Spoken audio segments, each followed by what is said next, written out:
ಕನ್ನಕಗಿರಿ ಕ್ಷೇತ್ರದ ಅಧಿಪತಿ ಶ್ರೀ ಲಕ್ಷ್ಮೀ ಕನಕಾಚಲಪತಿಯ पादके नमस्कारगलु। आज यहाँ आकर इस शुभ दिन पर आपकी पवित्र धरती पर आकर बहुत ही ज्यादा खुशी हो रही है और मैं आप सबकी बहुत बहुत आभारी हूँ कि इतनी कड़ी धूप में आपने मेरा इतना इंतजार किया। ಈ ಶುಭ ದಿನದಂದು ಈ ಪವಿತ್ರವಾದ ಮಣ್ಣಿನಲ್ಲಿ ನಾನು ಬಂದು ನಿಜವಾಗ್ಲೂ ಪುಣ್ಯವಂತಳಾದೆ. ಇಷ್ಟು ಕಡು ಬಿಸಿಲಿನಲ್ಲೂ ಸಹ ನೀವೆಲ್ಲರೂ ನನಗೋಸ್ಕರ ಕಾದು ಕುಳಿತಿದ್ದೀರಾ. देखिए, सभा की शुरुआत में आप सब खड़े हुए, हम सब खड़े हुए और हमने वंदे मातरम गाया। ಸಭೆಯ ಮೊದಲಿಗೆ ನಾವೆಲ್ಲರೂ ವೇದಿಕೆ ಮೇಲೆ ನಿಂತ್ಕೊಂಡ್ವಿ, ನೀವೆಲ್ಲರೂ ನಿಂತ್ಕೊಂಡು ಎಲ್ಲರೂ ಸೇರಿ ಒಂದೇ ಮಾತರಂ ಅಂತ ಹಾಡಿದ್ರಿ। अपनी मातृभूमि को हमने नमन किया, श्रद्धांजलि दी। ನಮ್ಮ ತಾಯಿ ನಾಡಿಗೆ ನಮಸ್ಕಾರ ಮಾಡಿ ನಾವು ಶ್ರದ್ಧಾಂಜಲಿಯನ್ನ ನಾವು ಹಾಡಿದ್ವಿ। आप सुबह से शाम तक मेहनत करते हैं। ನೀವು ಬೆಳಗ್ಗಿಂದ ರಾತ್ರಿವರೆಗೂ ಕಷ್ಟಪಟ್ಟು ದುಡಿತೀರಾ। जो यहाँ के किसान हैं, इतनी कड़ी धूप में आपने कहा कि पानी की सुविधा भी कम है, फिर भी दिन रात खेती पर काम करते हैं। ಇಲ್ಲಿ ರೈತರಿದ್ದೀರಾ, ನೀರಿನ ಅಭಾವ ತುಂಬಾ ಇದೆ ಈ ಜಾಗದಲ್ಲಿ, ಆದ್ರೂ ರೈತ ಕಷ್ಟಪಟ್ಟು ದುಡಿದು ಇವತ್ತು ಇಲ್ಲಿ ನಿಂತಿದ್ದಾನೆ। मेरी प्यारी बहनें यहाँ बैठी हैं, आप भी सुबह उठकर पूरे परिवार को देखते हुए, सबके लिए खाना बनाकर, सबकी सुविधा देखते हुए पूरा दिन बिताते हैं। घर से बाहर अगर आप कहीं नौकरी करने के लिए भी जाते हैं या खेती में हाथ बटाते हैं, फिर भी आप सब घर आकर सबकी देखभाल करती हैं। और मैं जानती हूँ कि जब सब सो जाते हैं, पूरा परिवार सो जाता है, तभी आखिर में आप सोती हैं। ಇಲ್ಲಿ ನನ್ನ ಹೆಣ್ಣು ಮಕ್ಕಳಿದ್ದೀರಾ, ಅಕ್ಕ ತಂಗಿಯರಿದ್ದೀರಾ। ಹೆಣ್ಣು ಮಗಳು ಮನೆಯಲ್ಲೂ ದುಡಿತಾಳೆ, ಮಕ್ಕಳನ್ನ ಸಾಕ್ತಾಳೆ, ಹೊರಗಡೆ ಹೋಗಿ ಹೊಲದಲ್ಲಿ ಗಂಡನ್ಗೂ ಸಾಥ್ ಕೊಟ್ಟು ಹೊಲದಲ್ಲೂ ಸಹ ದುಡಿತಾಳೆ, ಮತ್ತೆ ಮನೆಗೆ ಬಂದು ಎಲ್ಲರೂ ಮಲಗಿದ್ರೆ ತಾನು ದಿನ ಹಗಲು ರಾತ್ರಿ ಕೆಲಸ ಮಾಡ್ತಾಳೆ ತಾಯಿ। तो हमारी मातृभूमि क्या है और किसकी मेहनत से बनी है?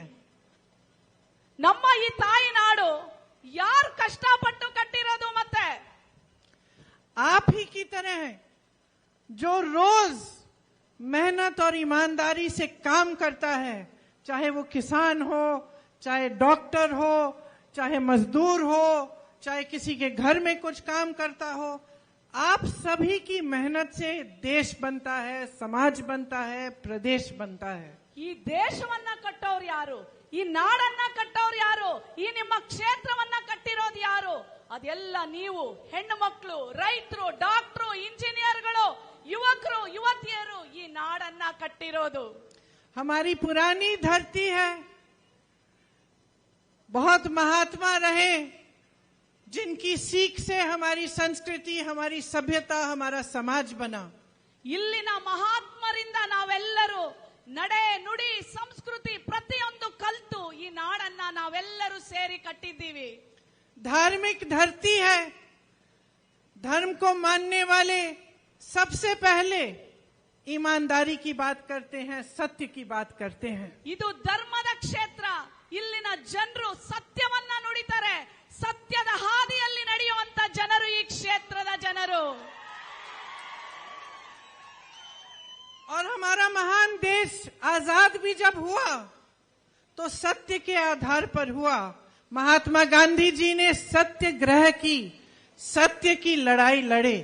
ಈ ದೇಶವನ್ನ ಬ್ರಿಟಿಷರಿಂದ ಏನಾದ್ರೂ ನಾವು ತಗೊಂಡಿದ್ರೆ ಸತ್ಯದ ಹಾದಿಯಲ್ಲಿ ನಡೆದಂತ ಅವತ್ತಿನ ಜನರು ಮತ್ತು ಮಹಾತ್ಮ ಗಾಂಧಿಯವರು। तो हमारी देश की परंपरा रही है, पुरानी परंपरा है कि हमारे जो देश के नेता होते हैं, हम उनसे उम्मीद रखते हैं कि वो हमारी सभ्यता को बनाए रखें, कि वो एक साधारण जीवन जिए और ईमानदारी से हमारे लिए काम करें। ನಾವು ಅವತ್ತಿನಿಂದ ಕಲ್ತ್ಕೊಂಡು ಬಂದಿರೋದು, ಆ ಮಹಾಪುರುಷರಿಂದ ನಾವು ಕಲ್ತಿರೋದು ಏನು ಅಂತಂದ್ರೆ ಸತ್ಯದ ದಾರಿಯಲ್ಲಿ ನಡೆಯೋದು, ಸತ್ಯದಿಂದ ನಡ್ಕೊಳ್ಳೋದು, ಸತ್ಯದ ಹಾಗೆ ನಡೆದಂತೆ ನುಡಿದಂತೆ ನಡೆಯುವುದೇ ನಾವು ಆ ಮಹಾನ್ ಪುರುಷರಿಂದ ಕಲ್ತಿರೋದು ನಾವೆಲ್ಲ।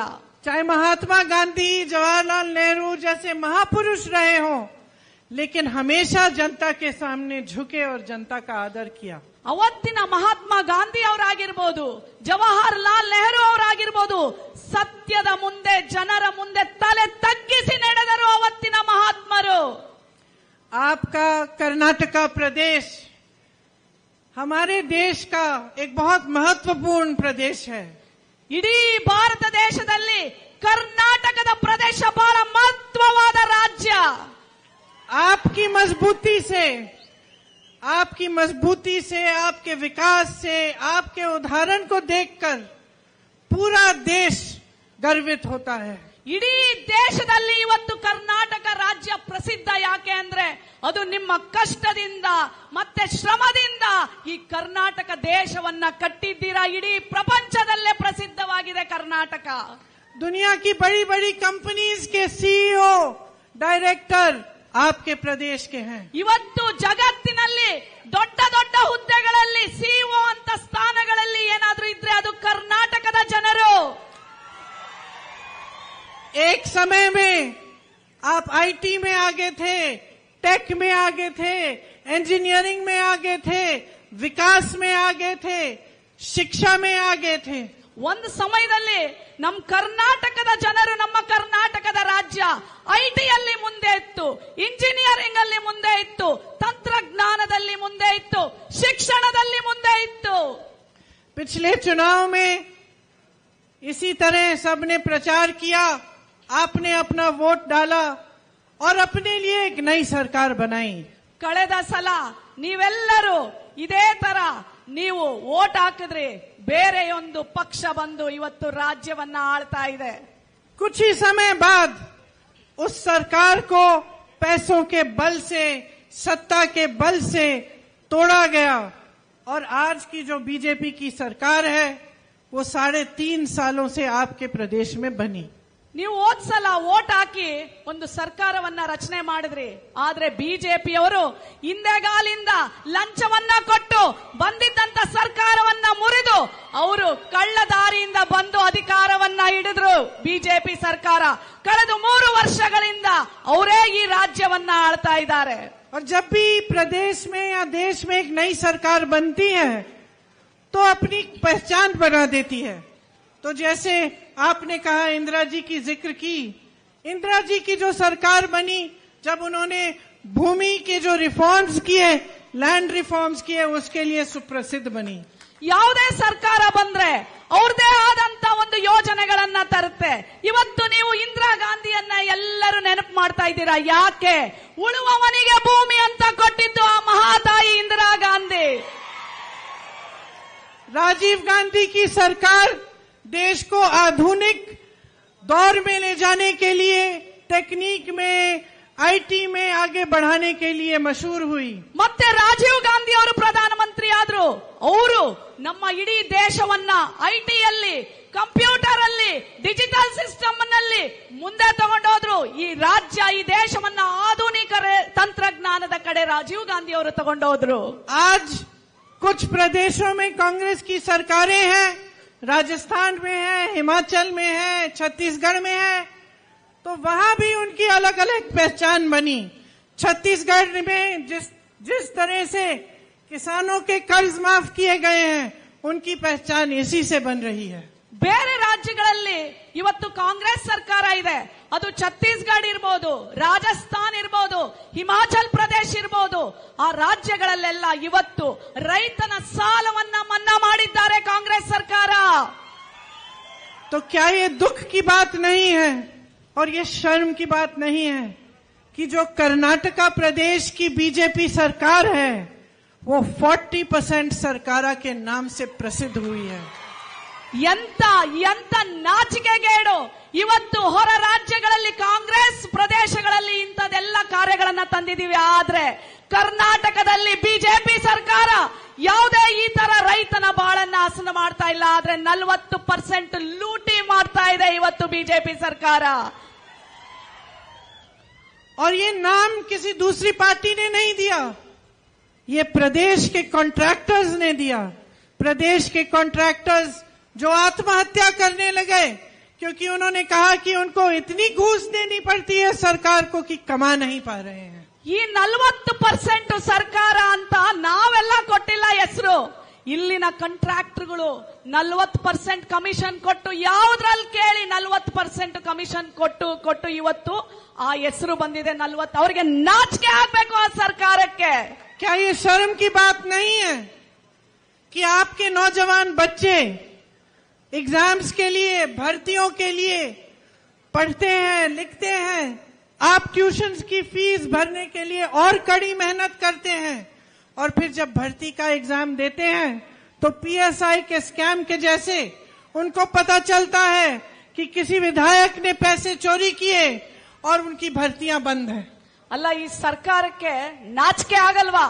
ನಮ್ಮ ಮಕ್ಕಳನ್ನ ನಾವು ಕಷ್ಟಪಟ್ಟು ದುಡ್ಡು ಕೂಡಿಟ್ಟು ಓದಿಸಿ ವಿದ್ಯಾವಂತರನ್ನ ಮಾಡಿ ಕೆಲಸಗಳಿಗೆ ಕಳಿಸ್ತೀವಿ. ಕೆಲಸಕ್ಕೆ ಇಂಟರ್ವ್ಯೂ ಹೋದಾಗ ಆ ಕೆಲಸಗಳನ್ನ ಈ ಶಾಸಕರು ಎಲ್ಲ 40% ಲಂಚಕ್ಕೆ ಮಾರ್ಕೊಂಡ್ಬಿಟ್ಟಿದ್ದಾರೆ. ನಾಚಿಕೆ ಆಗಲ್ವಾ ನಿಮಗೆ?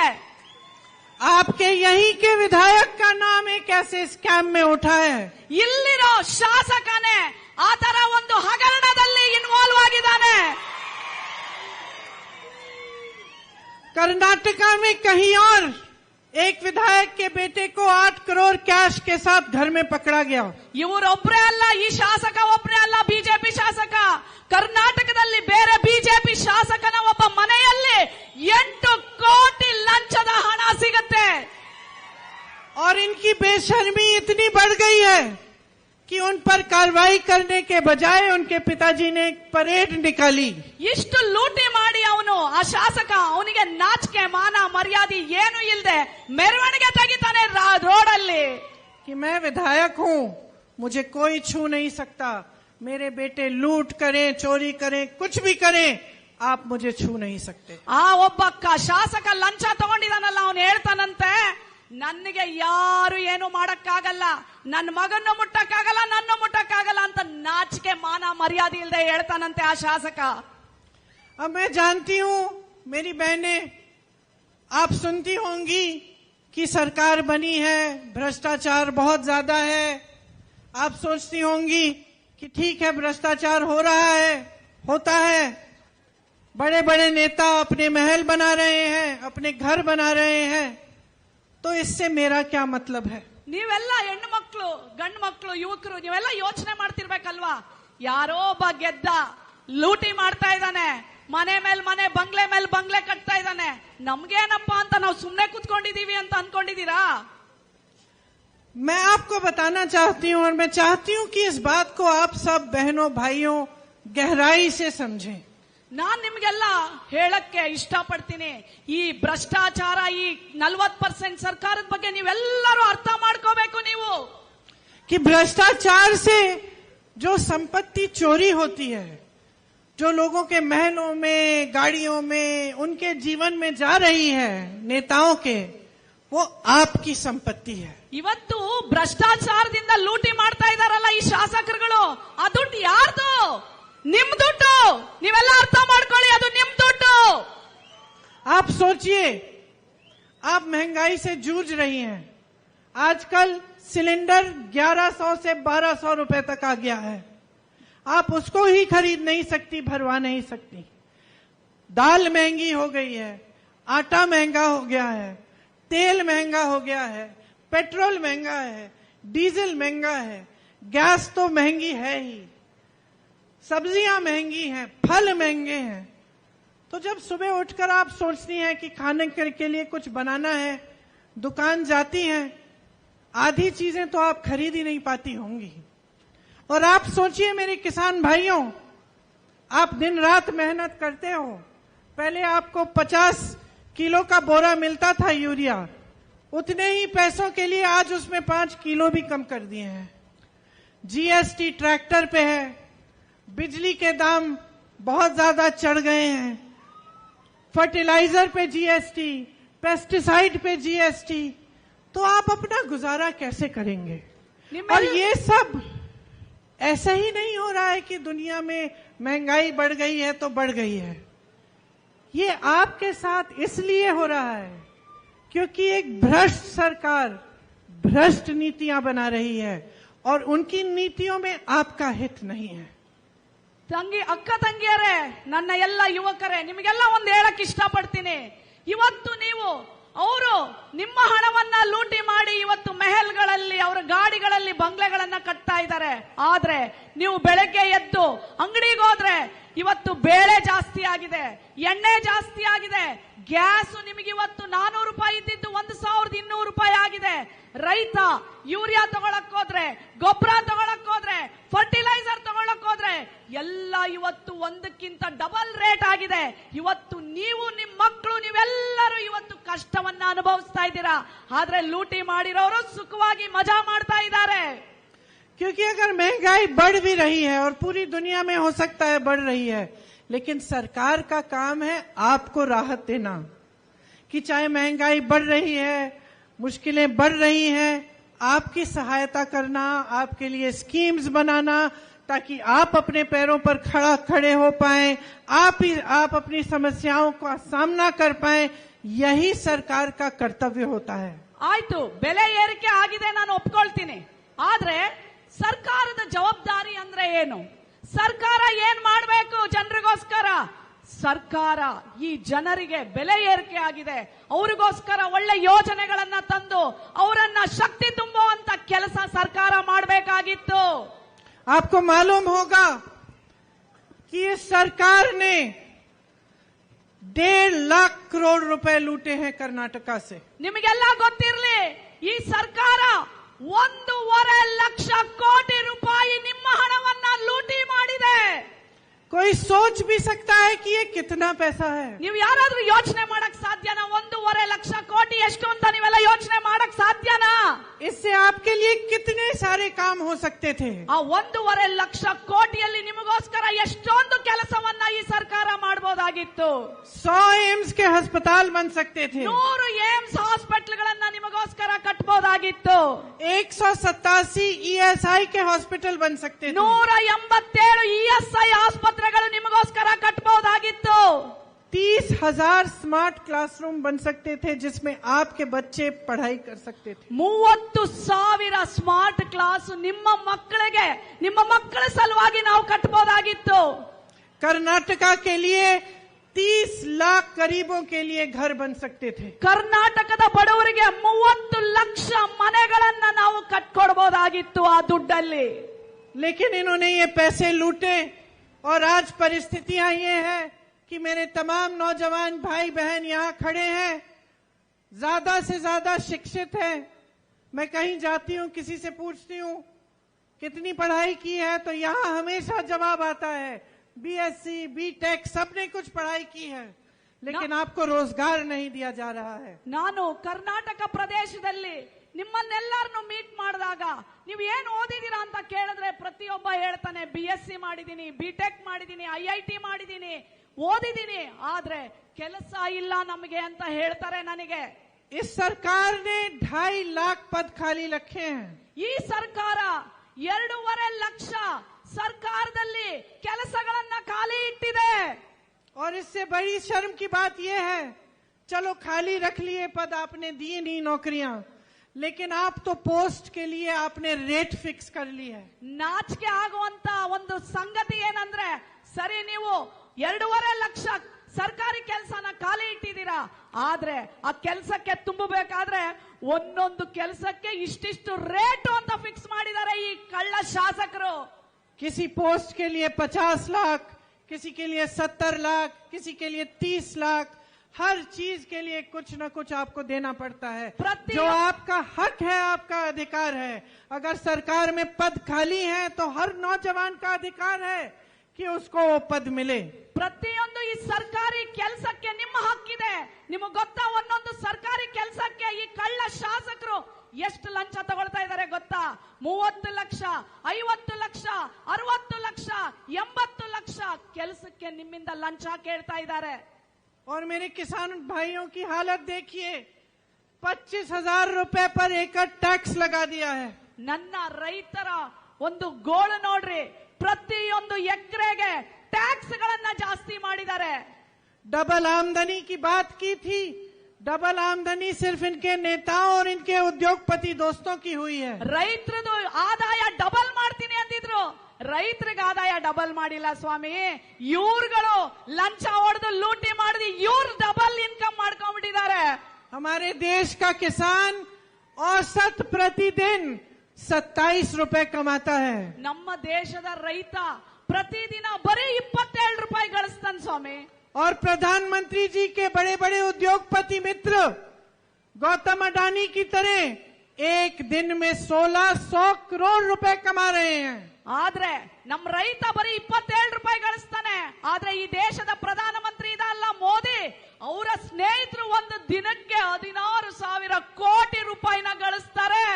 आपके लिए जहां से रोजगार बनने थे वो बड़े बड़े PSU उसको गिफ्ट के तौर पर दे दिए गए हैं। ಎಲ್ಲಿ ನಿಮಗೋಸ್ಕರ ಕೆಲಸಗಳನ್ನ ಮಾಡಬೇಕಾಗಿತ್ತು ಆ ಕಂಪನಿಗಳನ್ನೆಲ್ಲ ಇವತ್ತು ನರೇಂದ್ರ ಮೋದಿ ಅವರ ಸ್ನೇಹಿತರಿಗೆ ಉಡುಗೊರೆಯಾಗಿ ಕೊಟ್ಬಿಟ್ಟಿದ್ದಾರೆ। और जो छोटा बिजनेसमैन है, मीडियम स्केल का बिजनेसमैन है, जो दुकानें चलाता है या छोटा छोटा बिजनेस करता है, आपकी तरह GST और नोटबंदी सी आपकी के जैसी नीतियों से आपकी कमर तोड़ी गई। ಸಣ್ಣ ಸಣ್ಣ ಚಿಕ್ಕ ಚಿಕ್ಕ ಬಿಸ್ನೆಸ್ ಮಾಡ್ತಾರೆ ಅಂತವ್ರದೆಲ್ಲ ಇವತ್ತು GST ಟ್ಯಾಕ್ಸ್ ಹಾಕಿ ಇವತ್ತು ನೋಟಿನ ಅಮಾನ್ಯೀಕರಣ ಮಾಡಿ ಎಲ್ಲ ಸಣ್ಣ ಮತ್ತು ಮಧ್ಯಮ ಬಿಸ್ನೆಸ್ ಕೈಗಾರಿಕೆಗಳನ್ನ ಮುಚ್ಚಾಕ್ಬಿಟ್ಟಿದ್ದಾರೆ ಈ ಸರ್ಕಾರ। तो रोजगार दिलवाने के जितने भी माध्यम थे उनको कमजोर कर दिया, ಕೆಲಸಗಳನ್ನ ಕೊಡುವಂತ ಎಷ್ಟು ಸಾಧನೆಗಳಿತ್ತು ಯೋಜನೆಗಳಿತ್ತು ಎಲ್ಲವನ್ನ ಮುಚ್ಚಾಕ್ಬಿಟ್ಟಿದೆ ಈ ಸರ್ಕಾರ। कांग्रेस वो माध्यम फिर से बनाना चाहती है। ಮತ್ತೆ ಕಾಂಗ್ರೆಸ್ ಸರ್ಕಾರ ನಿಮಗೋಸ್ಕರ ಮತ್ತೆ ಎಲ್ಲವನ್ನ ತರಲಿಕ್ಕೆ ರೆಡಿ ಆಗಿದೆ।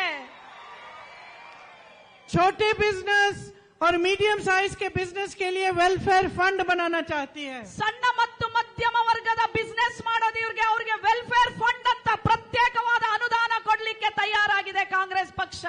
बीदर से चामराजनगर तक इंडस्ट्रियल कॉरिडोर और टाउनशिप बनाना चाहती है। ಬೀದರಿಂದ ಚಾಮರಾಜನಗರದವರೆಗೆ ಇಂಡಸ್ಟ್ರಿಗಳನ್ನ ತಯಾರು ಮಾಡಿ ಕೈಗಾರಿಕೆಗಳ ಟೌನ್ಶಿಪ್ ನ ಸಹ ತಯಾರು ಮಾಡಲಿಕ್ಕೆ ರೆಡಿ ಮಾಡಲಿಕ್ಕೆ ತಯಾರಾಗಿದೆ ಕಾಂಗ್ರೆಸ್ ಪಕ್ಷ। बेंगलुरु में टूरिज्म के लिए, बिजनेस के लिए गोल्ड और डायमंड पार्क जैसे दुबई में होता है वैसे बनाना चाहती है। ಬೆಂಗಳೂರಲ್ಲಿ ದುಬೈಯಲ್ಲಿ ಹೆಂಗಿದೆ ಇವತ್ತು ಬಂಗಾರ ಮತ್ತು ವಜ್ರದ ಅಂತಾರಾಷ್ಟ್ರೀಯ ಪಾರ್ಕ್ ಹೆಂಗಿದೆ ಅದೇ ತರ ಬೆಂಗಳೂರಿನಲ್ಲಿ ನಾವು ಕಾಂಗ್ರೆಸ್ ಪಕ್ಷ ಸ್ಥಾಪನೆ ಮಾಡ್ತೀವಿ। मैसूरू, हुबली, धारवाड़, गुलबर्गा, बेल्लारी, चित्रदुर्गा जैसी शहरों को बेंगलुरु की तरह IT और टेक में मजबूत बनाना चाहते हैं। ಇವತ್ತು ಬೆಂಗಳೂರು ಹೇಗೆ ಐಟಿಯಲ್ಲಿ ಟೆಕ್ನಾಲಜಿಯಲ್ಲಿ ಬಿಸ್ನೆಸ್ ಅಲ್ಲಿ ಮುಂದೆ ಇದೆ, ಅದೇ ತರ ಎರಡನೇ ದರ್ಜೆಯ ಸಿಟಿಗಳು ಅದು ಹುಬ್ಳಿ ಇರಬಹುದು, ಧಾರವಾಡ ಇರಬಹುದು, ಚಿತ್ರದುರ್ಗ ಇರಬಹುದು, ಮೈಸೂರು ಇರಬಹುದು, ಗುಲ್ಬರ್ಗಾ ಇರಬಹುದು, ಪ್ರತಿಯೊಂದು ಜಿಲ್ಲೆಯನ್ನ ಬೆಂಗಳೂರು ಹಾಗೆ ಪರಿವರ್ತನೆ ಮಾಡ್ತೀವಿ ನಮ್ಮ ಕಾಂಗ್ರೆಸ್ ಸರ್ಕಾರ। और इस चुनाव में क्योंकि हम समझते हैं कि 3.5 सालों में आपने मेहनत की लेकिन आपकी मुश्किलें बढ़ती चली गई, हम कुछ गारंटी आपको देना चाहते हैं। ಈ 3.5 ವರ್ಷದಲ್ಲಿ ನೀವು ಕಷ್ಟಪಟ್ರಿ, ನೀವು ಕಷ್ಟನೇ ಪಡ್ತಾ ಇದ್ದೀರಾ, ಯಾರು ಈ ಸರ್ಕಾರ ನಿಮಗೇನು ಮಾಡಲಿಲ್ಲ, ನಿಮಗೋಸ್ಕರ ನಾವು ಒಂದಷ್ಟು ಗ್ಯಾರಂಟಿ ಸ್ಕೀಮ್ಗಳನ್ನ ತಂದಿದ್ದೀವಿ। 100% विकास की गारंटी, 100% ಅಭಿವೃದ್ಧಿ ಅಭಿವೃದ್ಧಿ ಅಭಿವೃದ್ಧಿ ನನ್ನ ರಾಜ್ಯದಲ್ಲಿ। जो 2.5 लाख पद खाली हैं उनको 1 साल के अंदर अंदर पूरी तरह से कोशिश करेंगे कि उनको भरा जाएगा। ಈ 2.5 ಲಕ್ಷ ಏನು ಸರ್ಕಾರಿ ಕೆಲಸಗಳು ಖಾಲಿ ಇದೆ ಅವನ್ನೆಲ್ಲ ನಿಮಗೆ ಕೊಟ್ಟು ತುಂಬುತ್ತೀವಿ। मेरी बहनों, आपके लिए गृह लक्ष्मी योजना जिसके तहत आपको 2,000 रुपए प्रति माह आप ही के अकाउंट में जाएंगे। ನನ್ನ ಅಕ್ಕ ತಂಗಿಯರೇ, ನನ್ನ ಮಹಿಳೆಯರೇ, 2,000 ರೂಪಾಯಿ ದಳ್ಳಾಳಿಗಳಿಲ್ಲ, ನಿಮ್ಮ ಅಕೌಂಟ್ಗೆ ಸೀದಾ ನಾವು ಗೃಹಲಕ್ಷ್ಮಿ ಅನ್ನೋ ಒಂದು ಯೋಜನೆ ಅಡಿ ನಿಮ್ಮ ಅಕೌಂಟ್ಗೆ ಸೀದಾ ಹಾಕ್ತೀವಿ। गृह ज्योति योजना जिससे 200 यूनिट फ्री बिजली मिलेगी। ಗೃಹ ಜ್ಯೋತಿ ಕರೆಂಟ್ ಬಿಲ್ಲು 200 ಯೂನಿಟ್ ವರೆಗೂ ನೀವು ದುಡ್ಡೇ ಕಟ್ಟಂಗಿಲ್ಲ। मेरी बहनें, आपके लिए सारी बस की यात्राएं फ्री होंगी। ಪ್ರತಿಯೊಂದು ಹೆಣ್ಣು ಮಗಳು ಇನ್ನು ಮುಂದೆ ಕೆಎಸ್ಆರ್ಟಿಸಿ ಬಸ್ ಅಲ್ಲಿ ಕೂತ್ಕೊಂಡ್ರೆ ಟಿಕೆಟ್ ತಗೊಳ್ಳೋ ಅವಶ್ಯಕತೆ ಇಲ್ಲ. ನನ್ನ ಇಡೀ ಹೆಣ್ಣು ಮಕ್ಕಳು ರಾಜ್ಯಾದ್ಯಂತ ಉಚಿತವಾಗಿ ಪ್ರಯಾಣ ಮಾಡಬಹುದು. आंगनवाड़ी और आशा की बहनें मेहनत करती हैं, सबका देखभाल करती हैं और कोविड के समय, कोरोना के समय सबसे ज्यादा आपने धैर्य दिखाया और भीषण परिस्थितियों में घर घर जाके वैक्सीन डलवाई। ಅಂಗನವಾಡಿ ಕಾರ್ಯಕರ್ತರು, ಆಶಾ ಕಾರ್ಯಕರ್ತೆಯರು ಎಷ್ಟು ಕಷ್ಟ ಪಡ್ತಾರೆ. ಮನೆ ಮನೆಗೆ ಹೋಗಿ ಸರ್ಕಾರದ ಯೋಜನೆಗಳನ್ನ ತಲುಪಿಸ್ತಾರೆ.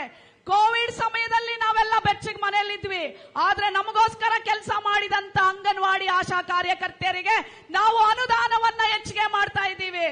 फिर भी इस सरकार ने आपका मानदेय नहीं बढ़ाया। ಇಷ್ಟೆಲ್ಲ ಕಷ್ಟ ಪಡ್ತಿದ್ದಂತ ಅಂಗನವಾಡಿ ಕಾರ್ಯಕರ್ತರು ಮತ್ತೆ ಆಶಾ ಕಾರ್ಯಕರ್ತೆಯರಿಗೆ ಅವರಿಗೆ ಸಂಬಳ ಹೆಚ್ಚಿಗೆ ಮಾಡಲಿಲ್ಲ ಈ ಸರ್ಕಾರ. कांग्रेस पार्टी अगर सरकार बनाएगी तो आपका मानदेय 15,000 रुपए प्रति माह तक बढ़ाया जाएगा। ಕಾಂಗ್ರೆಸ್ ಪಕ್ಷ ಅಧಿಕಾರಕ್ಕೆ ಬಂದ್ರೆ ಅಂಗನವಾಡಿ ಅವರಿಗೆ 15,000 ರೂಪಾಯಿ ಸಂಬಳವನ್ನ ಕೊಡಲಾಗುತ್ತದೆ. मिनी आंगनवाड़ी के लिए 10,000 तक बढ़ाया जाएगा। ಚಿಕ್ಕ ಚಿಕ್ಕ ಅಂಗನವಾಡಿ ಕಾರ್ಯಕರ್ತರಿಗೆ 10,000 ಸಂಬಳವನ್ನ ಮಾಡಲಾಗುತ್ತದೆ. आशा बहनों के लिए 8,000 रुपए तक। ಆಶಾ ಕಾರ್ಯಕರ್ತರಿಗೆ 8,000 ಸಂಬಳ. और जिन्होंने आजीवन आंगनवाड़ी में सेवा की है और रिटायर होने जा रही हैं, तो मेन आंगनवाड़ी के लिए 3 लाख रुपए मिलेंगे और जो मिनी आंगनवाड़ी की बहनें हैं उनको 2 लाख रुपए मिलेंगे। ಅಂಗನವಾಡಿ ಕಾರ್ಯಕರ್ತೆಯರು ಯಾರು ಪೂರ್ತಿ ಅವರ ಜೀವಕಾಲ ಸೇವೆ ಮಾಡಿದ್ದಾರೆ, ರಿಟೈರ್ಮೆಂಟ್ ಆದ್ರೆ ಆ ಹೆಣ್ಣು ಮಕ್ಕಳಿಗೆ 3 ಲಕ್ಷ ರೂಪಾಯಿ ಕೊಡುತ್ತೆ. ಚಿಕ್ಕ ಚಿಕ್ಕ ಅಂಗನವಾಡಿಯಲ್ಲಿ ಕಾರ್ಯಕರ್ತರಿಗೆ ರಿಟೈರ್ಮೆಂಟ್ ಆದಾಗ 2 ಲಕ್ಷವನ್ನ ನಮ್ಮ ಕಾಂಗ್ರೆಸ್ ಪಕ್ಷ ಕೊಡುತ್ತೆ. भूमिहीन मजदूरों और बटाईदार किसानों के लिए एक विकास बोर्ड बनाया जाएगा जिसमें 500 करोड़ रुपए का फंड होगा आपकी मदद के लिए। ಚಿಕ್ಕ ಚಿಕ್ಕ ಕೆಲಸ ಮಾಡ್ತಿರಲ್ಲ, ಕೂಲಿ ಕೆಲಸ, ಯಾರಿಗೆ ಮನೆ ಇಲ್ಲ, ಜಾಗ ಇಲ್ಲ, ಮತ್ತೆ ರೈತರು ಅವರಿಗೆ ಜಮೀನ್ ಇಲ್ಲದೆ ಬೇರೆ ಜಮೀನ್ಗಳಿಗೆ ಬೇರೆ ಹೊಲಗಳಿಗೆ ಹೋಗಿ ಕೆಲಸ ಮಾಡ್ತಿರಲ್ಲ, ಅವರಿಗೆ 500 ಕೋಟಿ 5,000 or 500 500 ಕೋಟಿ ರೂಪಾಯಿಗಳನ್ನ ಅದಕ್ಕೆ ಅನುದಾನವಾಗಿ ಕೊಡಲಾಗುತ್ತದೆ.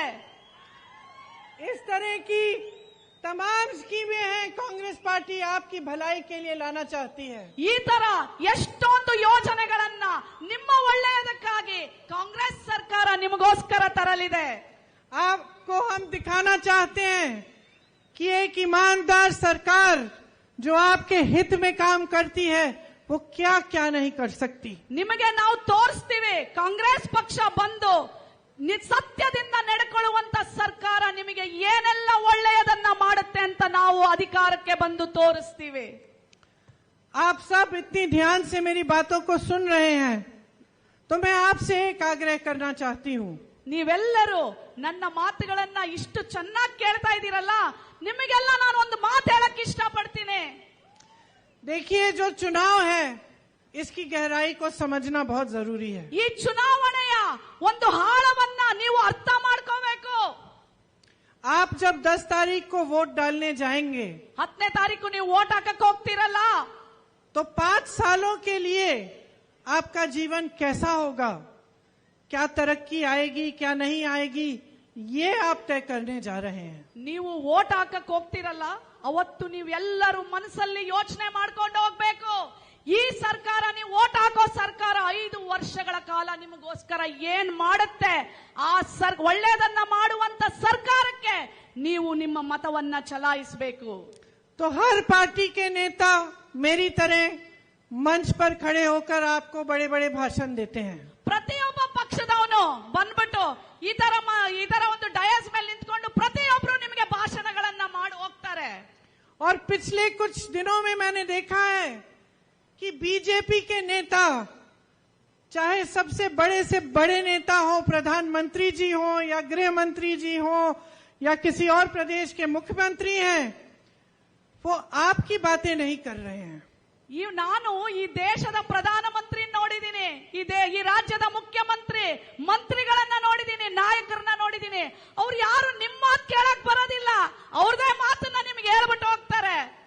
वो ना आपको बता रहे हैं कि 3.5 सालों में कितना काम किया, कुछ तो किया होगा, लेकिन आपको ये नहीं बता रहे हैं कि हमने कितने स्कूल खोले, हमने कितने अस्पताल बनाए, हमने कितने बच्चों को जॉब्स दिए, हमने किसानों के लिए क्या किया, महिलाओं को आगे बढ़ाने के लिए हमने कौन सी सुविधाएं बनाई. ये बातें नहीं कर रहे हैं. ಈ ಏನು ಗೆದ್ದಿರುವಂತ ಈ ಬಿಜೆಪಿ ಸರ್ಕಾರದ ಎಲ್ಲ ಮಂತ್ರಿಗಳು, ಪ್ರಧಾನ ಮಂತ್ರಿಗಳು, ಮುಖ್ಯಮಂತ್ರಿಗಳು ಬಂದು ನಾವು ನಿಮಗೋಸ್ಕರ ಏನ್ ಮಾಡಿದೀವಿ, ನಿಮ್ಮ ಮಕ್ಕಳಿಗೆ ಶಾಲೆಗಳನ್ನ ತೆಗೆದಿದೀವ, ನಿಮಗೋಸ್ಕರ ಆಸ್ಪತ್ರೆಗಳನ್ನ ಕಟ್ಟಿದೀವ, ರೈತರಿಗೋಸ್ಕರ ಹೊಸ ಯೋಜನೆಗಳನ್ನ ತಂದಿದೀವ, ಹೆಣ್ಣು ಮಕ್ಕಳಿಗೆ ಮಹಿಳೆಯರಿಗೆ ಬೆಲೆ ಏರಿಕೆ ಏನಾದ್ರೂ ಕಡಿಮೆ ಮಾಡಿದೀವ, ರಸ್ತೆಗಳನ್ನ ತಂದಿದೀವ, ಕಾರ್ಖಾನೆಗಳನ್ನ ತಂದಿದೀವ, ಉದ್ಯೋಗಗಳನ್ನ ಕೊಟ್ಟಿದೀವ. ಇದು ಯಾವುದು ಮಾತಾಡಲ್ಲ ಅವರು ಭಾಷಣದಲ್ಲಿ. कभी प्रधानमंत्री जी गिनने लगते हैं कि उनको किसने कितनी गालियां दी. ಪ್ರಧಾನ ಮಂತ್ರಿ ಅದು ಬಿಟ್ಟು ಬರೀ ಏನ್ ಮಾಡ್ತಾರೆ ಗೊತ್ತಾ, ವೇದಿಕೆ ಮೇಲೆ ಬಂದು ನಿಂತ್ಕೊಂಡು ಹೇಳ್ತಾರಂತೆ, ಒಬ್ಬ ಪ್ರಧಾನ ಮಂತ್ರಿ ಯೋಚನೆ ಮಾಡ್ರಿ, ನನಗೆ ಆ ಪಕ್ಷದವರು ಎಷ್ಟು ಸಲ ನನ್ನನ್ನ ಬೈದಿದ್ದಾರೆ ಅಂತ ಹೇಳಿ ಲೆಕ್ಕ ಹಾಕ್ಬಿಟ್ಟು ವೇದಿಕೆ ಮೇಲೆ ನಿಂತ್ಕೊಂಡು ಜನರಿಗೆ ಹೇಳ್ತಾರಂತೆ. कहीं इनके नेता कहने लगते हैं कि किसी का अपमान हुआ है. ಕೆಲವೊಬ್ರು ಅವರ ಬಿಜೆಪಿ ಪಕ್ಷದ ನಾಯಕರು ಹೇಳ್ತಾರಂತೆ, ನನಗೆ ಎಷ್ಟು ಸಲ ಅವಮಾನ ಮಾಡೋರೆ ಕಾಂಗ್ರೆಸ್ ಪಕ್ಷದವರು ಅಂತ ಹೇಳ್ತಾರಂತೆ ವೇದಿಕೆ ಮೇಲೆ ಬಂದು. कभी धर्म की बातें उठा लेंगे ताकि आपके जज्बात, आपके इमोशंस उसमें पड़ जाएंगे. ಕೆಲವೊಂದ್ಸಲ ಬಂದು ಬರೀ ಅವ್ರು ಮಾತಾಡೋದು ಏನು, ಧರ್ಮದ ಬಗ್ಗೆ ಮಾತಾಡಿ ನಮ್ಮಲ್ಲಿ ವಿಷ ಬೀಜವನ್ನ ಬಿತ್ತುತ್ತಾರೆ, ನಮ್ಮ ಭಾವನೆಗಳ ಜೊತೆ ಆಟ ಆಡ್ತಾರೆ. ಅಭಿವೃದ್ಧಿಯನ್ನ ಮಾತಾಡಲ್ಲ ಈ ಬಿಜೆಪಿ ಪಕ್ಷದವರು. मतलब कि सारी बातें कर रहे हैं, लेकिन जो आपके काम की बात है वो नहीं हो रही है इन मंचों पर. ಎಲ್ಲಾ ಮಾತಾಡ್ತಾರೆ, ಧರ್ಮದ ಬಗ್ಗೆ ಮಾತಾಡ್ತಾರೆ, ಜಾತಿ ಬಗ್ಗೆ ಮಾತಾಡ್ತಾರೆ, ಭಾವನೆಗಳ ಬಗ್ಗೆ ಮಾತಾಡ್ತಾರೆ. ಆದ್ರೆ ನನ್ನ ಜನರಿಗೋಸ್ಕರ ಅಭಿವೃದ್ಧಿ ಏನ್ ಮಾಡಿದೀವಿ, ಏನು ಒಳ್ಳೆಯ ಯೋಜನೆಗಳನ್ನ ತಂದಿದೀವಿ ಅಂತ ಮಾತ್ರ ಹೇಳೋದಿಲ್ಲ ಈ ಬಿಜೆಪಿ ಅವರು. आपका पेट कैसे भरेगा, ನಿಮ್ಮ ಹೊಟ್ಟೆ ಹೆಂಗ್ ತುಂಬುತ್ತೆ, आप अगले दिन का सामना कैसे करेंगे. ರಾತ್ರಿ ಮಲಗಿದ್ರೆ ಹೆಣ್ಣು ಮಗಳು, ಬಡ ಹೆಣ್ಣು ಮಗಳು, ಬಡ ಕಾರ್ಮಿಕರು, ರೈತ ನಾಳೆ ಏನಪ್ಪಾ ಮಾಡೋದು. पानी के बिना आप खेती कर रहे हैं, ನೀರಿಲ್ದೆ ವ್ಯವಸಾಯ ಹೆಂಗ್ ಮಾಡಬೇಕು, खेत उपजाऊ कैसे बनेंगे आपके. ನಮ್ಮ ಹೊಲದಲ್ಲಿ ಹೇಗೆ ಬೆಳೆ ಬರುತ್ತೆ. मेहनत कर करके अपने खून पसीने से अपने बच्चों को पढ़ा रहे हो, ಕಷ್ಟ नौकरी नहीं मिल रही है, इसकी बात कोई नहीं कर रहा है. ಪ್ರತಿದಿನ ನಮ್ಮ ಹೆಣ್ಣು ಮಕ್ಕಳು, ನಮ್ಮ ರೈತರು ಪ್ರತಿಯೊಬ್ರು ದಿನ ಕಷ್ಟಪಟ್ಟು ನೊಂದು ದುಡ್ಡನ್ನ ಚಿಕ್ಕ ಚಿಕ್ಕದಾಗಿ ಕೂಡಿಟ್ಟು ಮಕ್ಕಳನ್ನ ಓದ್ಸಕ್ಕೆ ಅವರು ಕಷ್ಟ ಪಡ್ತಾ ಇದ್ದಾರೆ. ಅವ್ರ ಹತ್ರ ಹಣ ಇಲ್ಲ. तो मैं आपसे कहना चाहती हूं, आपको याद है महाभारत में जब अर्जुन को तीर मारनी थी तो वो सिर्फ मछली की आंख देखता था, उसको और कुछ नहीं दिखता था. सीधे निशाना मारता था, सीधे ऊपर देखते थे और उस निशाने से उनका ध्यान बिल्कुल नहीं हटता था. ನಿಮ್ಮೆಲ್ಲರಿಗೂ ಒಂದು ಮಾತು ಹೇಳ್ತೀನಿ. ಅರ್ಜುನ ಎಲ್ರಿಗೂ ಗೊತ್ತಲ್ಲ, ಅರ್ಜುನ ಪಾಂಡವ ಅರ್ಜುನನಿಗೆ ಬಿಲ್ಲು ಹೊಡಿ ಅಂತ ಹೇಳ್ತಾರೆ. ಬಿಲ್ಲು ಹೊಡಿ ಅಂತ ಹೇಳಿದಾಗ ಆ ಬಾಣ ಅಲ್ಲಿ ಒಂದು ಮೀನಿರುತ್ತೆ, ಅವನಿಗೆ ಮೀನ್ ಕಾಣೋದಿಲ್ಲ, ಮೀನಿನ ಕಣ್ಣನ್ನ ಗುರಿಯಾಗಿಟ್ಕೊಂಡು ಹೊಡಿತಾನೆ. ಅದು ಅರ್ಜುನನ ಒಂದು ಗುರಿ. तो मेरी बहनों और मेरे भाइयों, कर्नाटका के अर्जुन बन जाओ. ನೀವೆಲ್ಲರೂ ಕರ್ನಾಟಕದಲ್ಲಿ ಅರ್ಜುನನಾಗಬೇಕು. ನಿಮ್ಮ ಗುರಿ, अपना ध्यान अपने भविष्य पे रखो. ನಿಮ್ಮ ಗುರಿ ಹೇಗೆ ಅರ್ಜುನ ಮೀನಿನ ಕಣ್ಣಿನ ಮೇಲೆ ಗುರಿ ಇಟ್ಟ ಹಾಗೆ ನಿಮ್ಮ ಗುರಿ ನಿಮ್ಮ ಭವಿಷ್ಯದ ಕಡೆ ಇರಬೇಕು. इधर उधर ना भटके. ಅಲ್ಲಿ ಇಲ್ಲಿ ನೀವು ಅವ್ರು ಹೇಳ್ತಾರೆ ಇವ್ರು ಹೇಳ್ತಾರೆ ಅಂತ ನೀವೇನಾದ್ರೂ ತಿರುಗ್ಕೊಂಡ್ರೆ, बड़े से बड़ा नेता आ जाए आपके सामने, आपकी बात नहीं की तो उसकी बातें को परे कर दो. ನಿಮಗೆ ಎಷ್ಟೊಂದು ಕಷ್ಟಗಳು ಬಂತು, ಪ್ರವಾಹ ಬಂತು, ಬರಗಾಲ ಬಂತು, ಯಾರು ನಿಮ್ಮ ಮಾತುಗಳನ್ನ ಕೇಳಲಿಲ್ಲ, ಅದನ್ನೆಲ್ಲ ಪಕ್ಕಕ್ಕಿಡಿ. अपना ध्यान अपनी समस्याओं पर, अपने विकास पर, अपने बच्चों के भविष्य पर, अपने पेट भरने पर, अपनी ईमानदारी पर आप अपना ध्यान एकदम सटीक रखो, उसको हिलने मत दो। ನಿಮ್ಮ ಗುರಿ ಮಾತ್ರ, ನಿಮ್ಮ ಧ್ಯಾನ ಮಾತ್ರ ಅವರು ಇವರು ಹೇಳೋ ಮಾತಿಗೆ ಹೋಗ್ಕೂಡ್ದು. ನಿಮ್ಮ ಗುರಿ ಏನಿರ್ಬೇಕು ಅಂತಂದ್ರೆ ನಿಮ್ಮ ಮಕ್ಕಳ ಭವಿಷ್ಯ, ನಿಮ್ಮ ಭವಿಷ್ಯ, ನಿಮ್ಮೆಲ್ಲರ ಕೆಲಸ, ಅಭಿವೃದ್ಧಿ, ರೈತರ ಏಳಿಗೆ, ಇದರ ಮೇಲೆ ನಿಮ್ಮ ಗುರಿ ಇರಲಿ. ಆ ಗುರಿಯಿಂದ ನೀವು ಯಾವುದೇ ಕಾರಣಕ್ಕೂ ಸರಿಬಾರದು.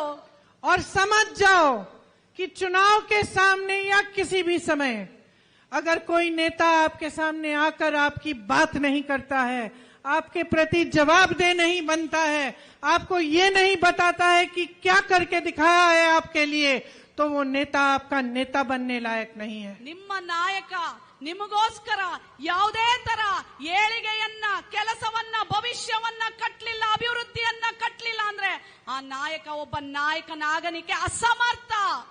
सरकार आपके लिए बनती है, उसका धर्म यही है कि आपके प्रति समर्पित हो।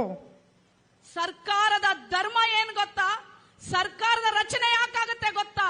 ನಿಮ್ಮ ಒಳ್ಳೆಯದನ್ನ ಬಯಸೋದೆ, ನಿಮ್ಮ ಭವಿಷ್ಯವನ್ನೇ ಕಟ್ಟುವುದೇ ಸರ್ಕಾರದ ಧರ್ಮ.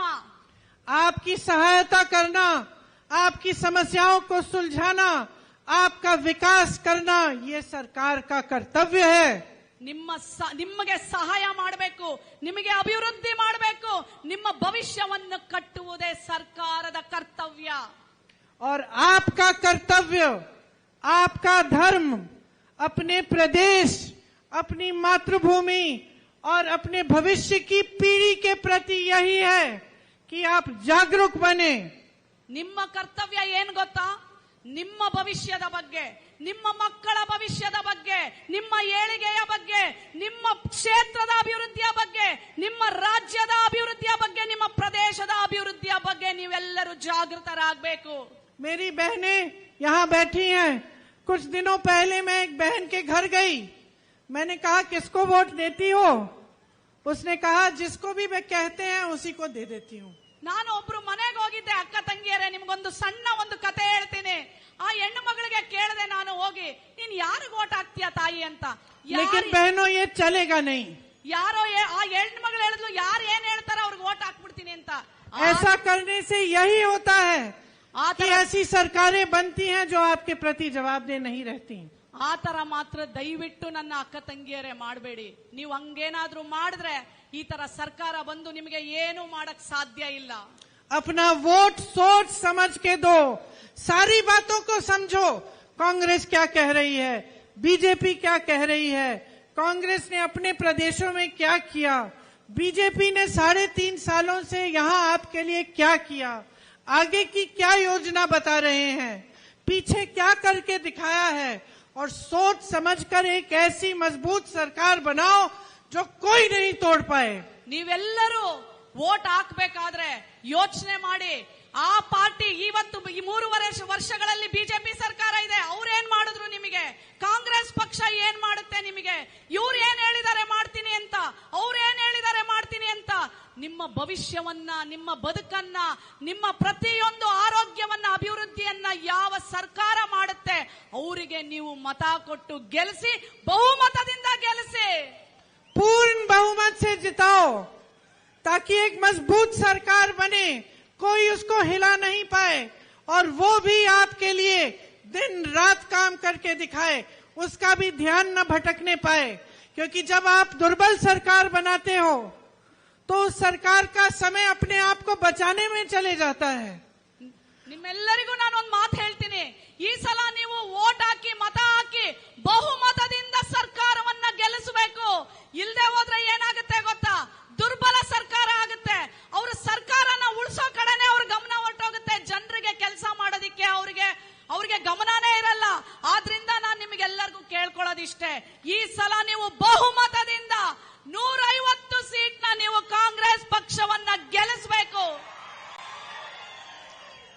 तो इस बार अपने प्रदेश के लिए एक सरकार चुनो जो आपके प्रदेश का गर्व रखे, जो पूरी देश दुनिया में जान जाए कि हाँ, ये सरकार कर्नाटका के लिए काम कर रही है और गर्व हो आपको अपने प्रदेश पर और अपने सरकार पर। ನಿಮಗೆಲ್ಲರಿಗೂ ಅಭಿಮಾನ ಇರಬೇಕು.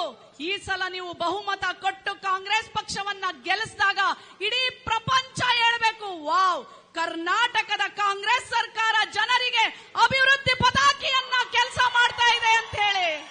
एक बार जोर से मेरे साथ बोलिए, कर्नाटका की जय, कर्नाटका की जय, कर्नाटका की जय। और हमारे यहाँ के जो उम्मीदवार हैं, शिवराज तंगगडी, ये आपके लिए समर्पित है। आप इनको भारी बहुमत से जिताइए। एक बार जोर से जय करिए इनकी, हाथ ऊपर करके बताइए, ಶಿವರಾಜ್ बताएंगे।